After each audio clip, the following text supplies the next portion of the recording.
What's going on, guys? Welcome back into the channel. Today I have a little bit of a different video, but it kind of connects to what we've been talking about recently, and we went over a whole sliders video that we found that we utilize for realistic gameplay and things of that nature. And so I had a couple people comment on various videos asking us, because I've mentioned which roles we tend to use in our franchises to promote realistic gameplay. I've had people comment and ask, well, what rules are those? You know, can you run down certain roles and ideas that you guys like to run by to promote realistic gameplay? So in today's video, shout out specifically to Don Moretti, who's the one that I have the comment actually saved of, that asked to do a video covering the rulebook. But today I'm going to run down a lot of the rules that we use in our rulebook in order to promote realistic gameplay and promote a realistic franchise. If you've watched any of that RDFL gameplay, we've had some pretty realistic results up until this point. So let me go ahead. We're just going to sim a game in the background here, and I'm going to run through the rulebook and give you guys the rundown.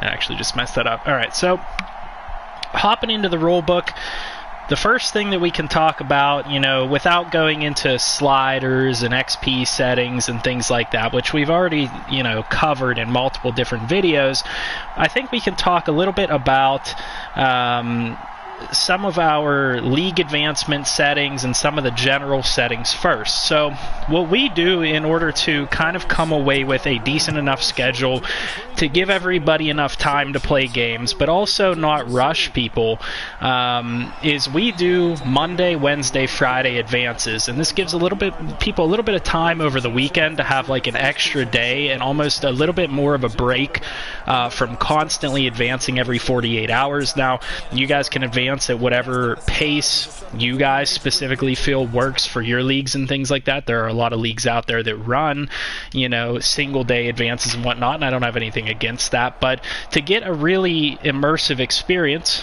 and realistic experience and have enough things going on with the teams and player movement and trades and things like that, we've found that having, you know, at least a 48-hour advance period, 2-day advance period, allows for a lot of that interactivity to go on behind the scenes that's going to give your franchise a more realistic feel.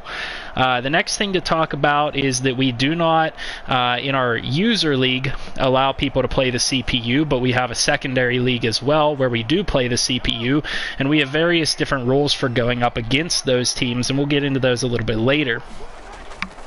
The first thing that we also talk about in the rulebook, that's one of the big things, is that we physically want to watch everybody's gameplay whenever they get into the league or before they get into the league, because we don't want people, you know, running cheese plays and running repetitive plays, and whether it's cheesing the AI or cheesing other users, whatever it might be, we want people playing realistically, and in order to do that, you have to properly monitor it. That's extremely important in order to achieve that.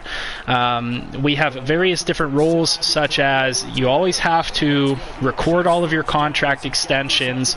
You have to record any, you know, roster movement and things like that. And there are various different roster movements that you need to have approved. So anytime that you have to have a trade approved, you have to have 3 out of 5 people upvoted on the panel. Anytime that you want to move a player's position, you have to have 3 out of 5 people upvoted on the panel, likewise. But one of the things to discuss with that is simply the fact that we do have certain rules in play to limit position moving. So there are what are called natural position switches and then out of position switches, and you can come up with your own rules for what you want to be a natural position switch and what you want to be considered an out of position switch. But with all that being said, there are some position switches that are far less likely, and so we try to limit those things. And then there are some position switches that we limit in order to make team building more immersive and more difficult. And so one of those roles that I think sticks out to a lot of people that might not necessarily be strictly realistic from a NFL standpoint is we restrict people moving offensive linemen too much around from position to position. Now, we understand that offensive linemen bounce around quite a bit in the NFL, but most established starters are going to start at one single position if they've been there at least for a couple years, and they don't bounce around. There are players that do bounce around, around, but we try to limit the player movement on the offensive line to make team building more difficult, more challenging. And so we allow people to move tackle to tackle, guard to guard, and things like that, but you can't take a center and play them at tackle, and likewise you can't take a guard and play them at center and things like that. Now, if they're a rookie, you can make a case for why you're drafting them to play that position. You can develop a player to play at a specific position and phase them into that position and things like that, or maybe they'll play that position based off of need and injury and things like that. But you have to physically make a case to the commissioners, and we have to approve that before you can do that, because we would consider that an out of position switch, and it makes team building more difficult, more intriguing, and a little bit harder.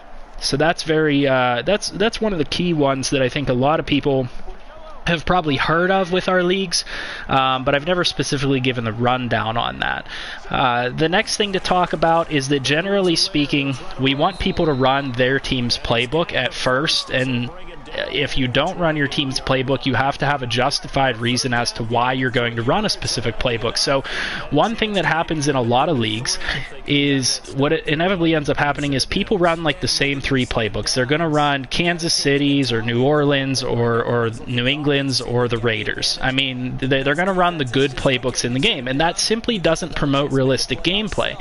You want to have a variety of playbooks run throughout the league, and a wide variety of those. You don't want the same teams running the same playbooks all the way through the league, because that doesn't create diversity, that doesn't create realistic matchups, realistic gameplay, and realistic dynamics, because you have the same playbooks going back and forth against each other the entire time. And so if you want to run a different playbook than your team's playbook, you have to have a realistic justification for it. So let's say, you're a team with a mobile quarterback, and you want to utilize that mobile quarterback in a different manner, not so much as a pocket passer, and maybe you want to run like a Arizona playbook or something to utilize that quarterback's legs a little bit more. Maybe you want to take it to the next level and utilize a Baltimore playbook where your quarterback is running a lot.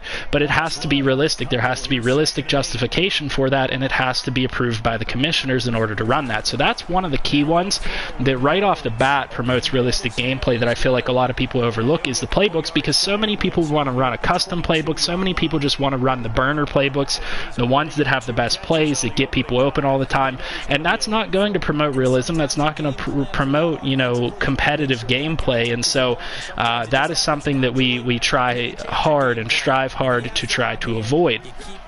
The next thing that we don't allow is, we don't allow people to change their Superstar and X Factor abilities. Kudos to EA for finally putting in that setting that allows you to only allow commissioners to change your Superstar abilities, because that's fantastic. It's nice to have that ability to change those easily if a player has something that's not realistic to them, but we don't want people changing Superstar abilities on the fly because of a certain matchup. Those types of things aren't realistic. And most of the Superstar abilities fit the players that they've been given to. And so we like to have those things more set in stone. And again, if you have a reason that one of those things should be changed, then the commissioner panel has to approve it. You have to give a realistic reason, an explanation, and plead your case as to why that thing should be changed. The next thing that I'm going to get into is essentially our realistic play category, and there's a lot of stuff that goes into this, so I might not cover every single rule that's in here, but generally speaking, these are all done in a idea of trying to promote realistic play. So the first thing on this is, we state that the goal is for this to be the most realistic franchise we could possibly have. We're striving for realism here. And so, like I've said, with all of the position moves and all of those things, every move is going to be scrutinized, and most things have to run through other people to be approved. You can't just willy-nilly move people around. You can't move, a wide receiver to tight end just to get an advantage. You can't move all your corners to safety just to get an advantage, or whatever you might be trying to do. Most things are going to be scrutinized, and you have to have them approved. And it's good for you guys in your franchises to set up a power structure where all of those types of things are monitored, and they have to go through upper management before they can be actually performed by the team. The next thing is that you have to aim for realistic stats, and you can't aim to break records.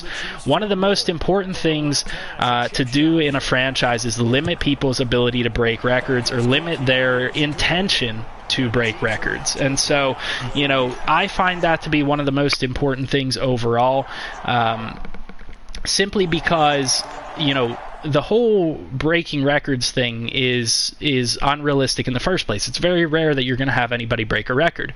And so our qualification for breaking a record in a league is essentially that you need to be at the end of the season, and you need to be competing for a playoff spot in order to even have a chance at breaking a record. Otherwise, you're going to have to bench players, and so we've done that in various leagues. If you get too far ahead on your stats and things like that, having the ability to bench those players, almost like a simulated injury, is going to be the best way to prevent those things from happening. And so, like I said, breaking records, we don't consider those things to be realistic, and you should have some rules in place to prevent those things.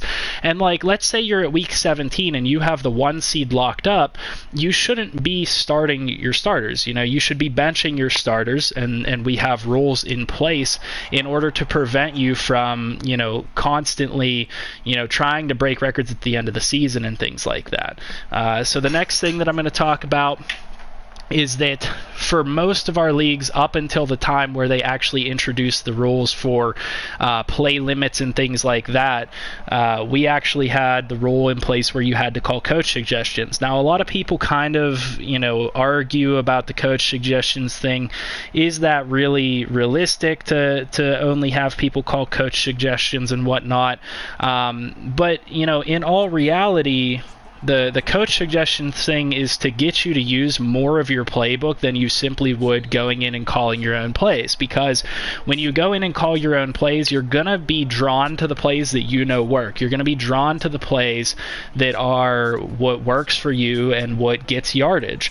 And so calling out of coach suggestions as a base rule is a pretty good way to get people to see more plays than they normally would and utilize different plays than they normally would. And so I have to give props to EA for finally implementing the play limit rules, where you can limit how many times a game somebody calls a play and a cooldown between how often they can call a play. So that's fantastic. So make sure you guys capitalize on those things and utilize those in your league, because that's one of the best ways that you guys can promote realistic gameplay is by not only managing playbooks and making sure that people are running realistic playbooks for what their players are and utilizing their talent properly, but making sure that people are utilizing more of their playbook and not just simply calling the same plays over and over again. So, you guys will see a recurring theme there is that we're trying to get people to utilize their team, utilize their talent, utilize their playbook, and run a variety of things. And so, likewise, we have rules here where, you have to target multiple parts of the field. Most plays in the NFL are going to be, within 10 yards of the line of scrimmage. Yeah, there are shots, and you can take shots downfield. There's nothing wrong with that. You can spread the ball around, but we have rules in place where, most of what you do has to be spread around the field. You can't simply call plays, crossing routes over the middle all game long. And if you do, you'll be, fined by the league or players suspended and things like that. And so people know that, and they know not to do those things, and they spread the ball around. They spread it to the outside, they spread it underneath, they spread it over top, and they mix things up. One of the things that you guys will see whenever you're playing with other users is that they have a tendency to always want to go deep. They have a tendency to always want to throw the ball over the top, and very simply speaking, that's not realistic. And I get it. That's the MUT way to play, or the online head-to-head way to play, but that doesn't necessarily mean that it's a realistic way to play. I know that it's not fun to do dink and dunk offense all the time, but you have to have rules in place to have people at least start running those things underneath, and people have to run the football. So you have to have rules in place where people at least run some amount of balanced offense, where they're spreading it around to multiple receivers, spreading it around to different parts of the field, and actually utilizing both their passing and running game, because most teams have some amount of a balanced offense where they will both run and pass the football. Another rule that we have, and this one is really important because this is something that I see a lot of people do when they try to play competitively, is you're not allowed to stack the box every single play. You're not allowed to press your corners every single play. I know that everybody wants to do that, but again, that doesn't promote realistic gameplay. I know that there are some situations when a team only has a running back, they don't have a quarterback, and they only rely on their running game, that teams will stack the box. They'll put everybody in the box to stop Saquon Barkley or whoever it might be. But, generally speaking, we have rules in place to prevent people from doing that because, again, it's not realistic. It doesn't promote realistic gameplay. You're preventing your opponent from ever even attempting to run the football, and thereby preventing them from running a realistic offense because you're running an unrealistic defense. And so it goes in this downward spiral pretty quickly. So we have rules in place to prevent people from constantly pressing their corners and constantly stacking the box. You have to call different types of coverages on the defensive side of the ball, whether it be man or zone or blitzes. You have to mix it up. It's very important for you guys to have rules in place to mix up the play calling on both offense and defense. I know that a lot of people focus on the offensive side of the ball. Like I had mentioned, you don't want people cheesing all game, but you can do the same thing defensively. If you find something that works and that's all you run for the entire game, that's not going to be a competitive game, and that's not going to be fun, that's not going to be entertaining, and it's really not going to be realistic. So we try to prevent those things as well. A couple of other things that we run that I think that I've brought up in other videos, but I want to make sure that you guys understand, is that we run a maximum of 1 total adjustment per play on the offensive side of the ball and the defensive side of the ball. We've tried to make this rule a little bit more intricate, but guys seem to kind of get confused on what exactly they're allowed to do. And so from a realism perspective and promoting people to run different things and not just always audible to the slant that's open or whatever, we allow 1 audible and 1 adjustment per play on both sides of the ball. So you can make an audible and then you can make an adjustment, whether it's a coverage adjustment or moving a player or switching a player to a blitz, whatever it might be. You can make at least 1 adjustment. But the thing to understand is that there are so many teams in the game that simply don't make adjustments at the line of scrimmage. They might make 1 or 2. They might make a hot route or something like that. But the theory behind this is that most teams, unless you're a Tom Brady or a Peyton Manning or somebody like that, you're not audibling more than once in a play, and you're not hot routing every single receiver. Yes, there are special cases, but on a general basis, it's best to have rules in place to prevent your league from doing those things because, again, it just doesn't promote realistic gameplay to allow people to do those things.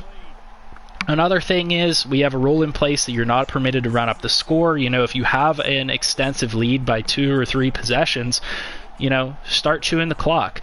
And if you're getting close to 40 plus points, and especially if you have a lead, then you need to be kind of slowing it down on the offensive side of the ball because we want realistic scores in the end. The next thing is that this one is really important because I feel like everybody nowadays wants to go for it on 4th down constantly, but again, not something that we find to be realistic at all. So we have a rule in place where you're not permitted to go for it on 4th down when you're winning. Unless you're across the 50-yard line and it's like 4th and 1 or 4th and inches. So if you're on your own side of the field, you have the entire distance of the field to go. You're not going to go for it on 4th down if you already have a lead. You're not going to risk giving them the ball in scoring position. If you're across the 50, maybe you're too far away to get the field goal, or maybe it's 4th and inches and you want to assert your dominance, then yeah, you can go for it while you're winning. But generally speaking, when you're winning, you're not really going to be going for it on 4th down a lot. That's kind of reserved for teams that are down and feel like they need to catch up. And so make sure that you guys have at least some type of 4th down rule going on in your leagues, because in order to be realistic, guys can't just be going for it constantly on 4th down. And most of the time when people go for it on 4th down, or teams go for it on 4th down in the NFL, it's going to be 4th and 1 or 4th and inches. And so that's kind of a good baseline to go by in terms of promoting realistic gameplay. You're not permitted to do fake punts or fake field goals at all. We just simply outlaw them because it's too difficult to tell people, this is where you're allowed to do them, this is where you're allowed to do them. They can be a little bit cheesy if you put guys in with formation subs, so we just completely outlaw fake field goals and fake punts, and it's worked very well for us. No complaints from anybody on that. If you want to go for it on fourth down, by all means, go for it on fourth down in the right situations. Just no fake field goals or fake punts because they're just not programmed all that well into the game or anything like that. And let's see, the other one that's really important that kind of is like a MUT thing and an online thing, I call it cross coverage. So we have a rule in place where, let's say there's a receiver on the left side of the field. You're not allowed to take a receiver on the right side of the field and put them on man coverage on the guy on the left side of the field. That way when they come across the field, they intercept them and prevent them from doing anything, because there are guys that will do that all day long with all of their players, and that's super unrealistic. That'll never happen in the NFL. That is like one of the most unrealistic things that you could do, and so make sure that you guys have a rule in place to address that, because that is something on the defensive side of the ball that absolutely needs to be nixed in most leagues. In terms of trading, I've done quite a bit of research to determine how many trades are made on average per team per year. Generally, it's like three and a half trades it comes out to be, so somewhere between 3 and 4 trades total per year, and that's including the regular season and the off season for a team. There are obviously some teams that trade more, some teams that trade less, but in an effort to promote realistic trading, we allow 2 trades, a max of 2 trades during the regular season, and then 4 trades during the off season. So that's like a max. So for some of the teams that'll trade more than others, they can kind of go above that 3 or 4 trades in a total cycle type of limit. But other than that, there are going to be teams that don't trade at all, and so it kind of ends up balancing out to a phase where you have like 3 or 4 trades kind of average. And the other thing is that not everybody's going to be able to get trades through if you operate strictly with making trades realistic. You make sure that people get the right value for the players that they're trading for. They're not trying to fleece the AI or fleece other users or whatever you want to call it. Making sure that the trades that go through are realistic is really important. Speaking of which, some of the trade rules, and this will probably be some of the last rules that I go over here, you're not permitted to trade for or away a rookie. I know that it does happen rarely and occasionally, but just generally speaking, you should keep your rookies on your teams and keep them on the team that they're around for. You're not permitted to trade for or away anybody that was just signed or traded to a team. That's kind of a good rule to live by. It's very much like the rookie rule. They were just added, so there wouldn't be much point in moving them or trading them away. You're not permitted to trade away anybody on a no-trade list, so we've established a no-trade list in our leagues, guys that are cornerstones for those teams that you're just simply not allowed to move. If you come in as a user, don't try to trade away Mahomes, don't try to trade away Tom Brady or any of these guys or guys that are cornerstones at that point in time for their league. The no-move list can be reviewed periodically, and if there's somebody that's playing poorly for your team or they decide not to sign a contract with your team, they want to test free agency, then there are certain situations where you can negotiate to remove a guy from the no-move list. But you should probably have at least a general no-move list in place for your leagues to prevent guys from unnecessarily trading people away or cutting players that they shouldn't cut. A good example was in our league. We had a guy that wanted to cut. He was a big name running back, and I can't remember who it was. And it just wasn't a realistic move for that team to cut that player. So he was on the no move list. We said no, sorry. If he doesn't play well for you, then you can explore options to trade him and things like that, or cutting him in the off season. But mid season, the guy is not going to get cut. It's not realistic to do that. So have at least some type of no move list going on for your leagues to prevent unrealistic movement of players. You call it a no trade list, a no move list, whatever you want to do. I decided to call it a no move list to include both cutting players and trading players and things like that, because we don't, there are some times that people will unrealistically cut people. No one is no one's permitted to accept a trade unless it has 3 out of 5 people, 3 out of 5 commissioners approve it. So, like I said, set yourself up a commissioner panel, people that aren't just going to let trades go through willy-nilly, people that are going to, scrutinize the trades and say, okay, is this realistic value? Let's actually evaluate this, maybe compare to some real-life trades and things like that.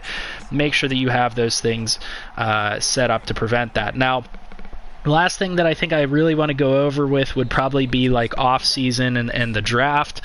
So from an off-season perspective, you want to set up some type of rule to prevent people from lowballing players and getting players for super cheap, or prevent players from hoarding at a specific position. So we go through a process where we review all the bids on players and make sure that those players are actually needed by the team that are bidding for them. And so, there are a lot of people in the community that will go out and bid for a guy that's, not going to start on their team, but like, let's say they're an 85 overall and they're not going to start or something like that. Like, you shouldn't let things like that happen if you're trying to be realistic.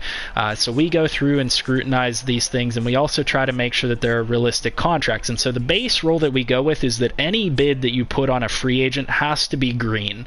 You have to submit a green offer. Now, this prevents people in the first place from even trying to lowball people, and it prevents people from signing a lot of players that they would try to hoard to their team, because, if I have to give this guy a legit contract and he's not going to play for me, I'm not going to waste my time, I'm not going to waste my money on that. So that's a good way right off the bat to prevent people from doing unnecessary moves where they bring in too many players or hoard players at a specific position or something like that. That's a good move to make.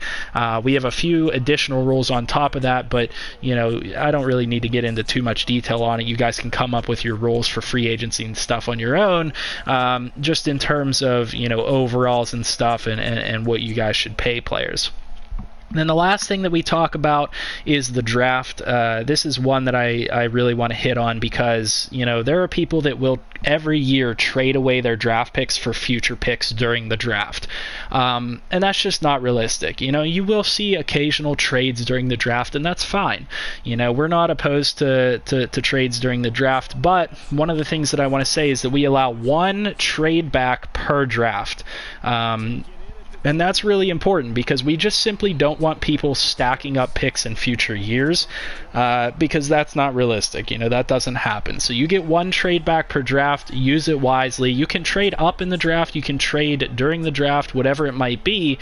But make sure you guys have some limiting factors on what can go on during the draft, because that's one of the biggest way people can cheese during the draft, is by just, I'll trade away all my picks this year for picks next year, and the CPU will give you high picks, or somebody will give you more picks because they want a player this specific draft, and then you can end up with 50 picks in the next draft, and that is just that becomes absurd, and it's really kind of a nuisance to deal with. So make sure you guys at least have some semblance of draft rules to prevent people from doing those things.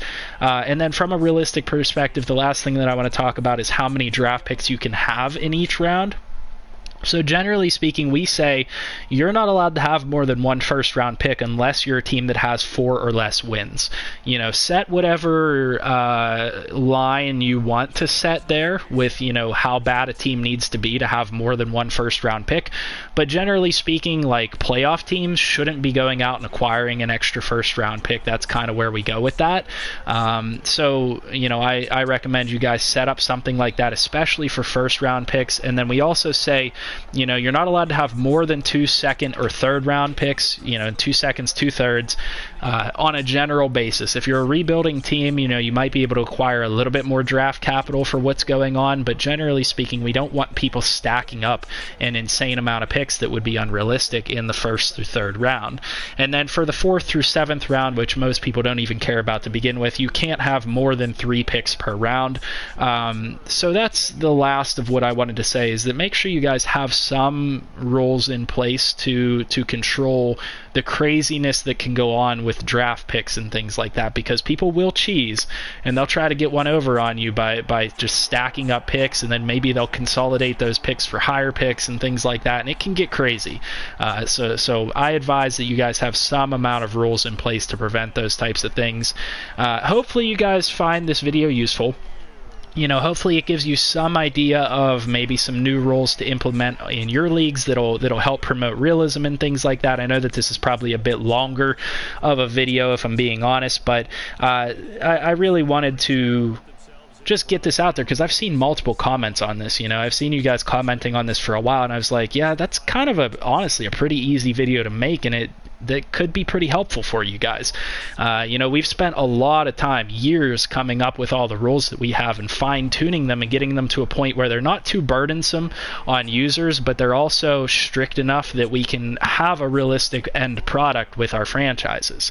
So like I said, hopefully this is useful to you guys. Hopefully you at least get some type of inspiration from it to go ahead and run some similar types of rules in your leagues, to promote realism. That's what we're trying to do here. If it does, make sure you guys leave a like on the video. Make sure you guys subscribe to the channel if you have not already, and hit that bell notification button so you get notified every time I'm uploading a new video or I'm live streaming. And make sure you guys leave your comments down below. If you have any other ideas for rules that could help people out with producing realistic gameplay and things like that, feel free to leave those in the comment section. We're all here to help each other out, and I know that there are a lot of people out there that want realistic gameplay. So with that being said, I'll see you guys in the next video. Really hope you guys have a good night. See ya.